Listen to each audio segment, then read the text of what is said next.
Hello mga ka-reels! Tara po, samahan niyo po akong maglakad papunta po sa work. At suot-suot ko po ang aking OOTD na stand-out hat.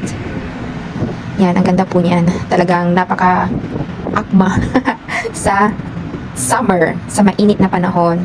So, kaninang umaga, kami po ay nag-worship sa ating Lord dahil dapat po ay lagi po natin siyang inuuna because He deserves our time. Priority po natin dapat siya.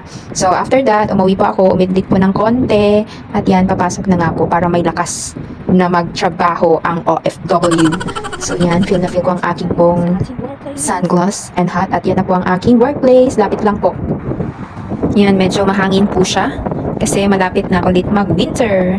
Winter is coming! Ayan na, papasok na po tayo. Let's bolt in!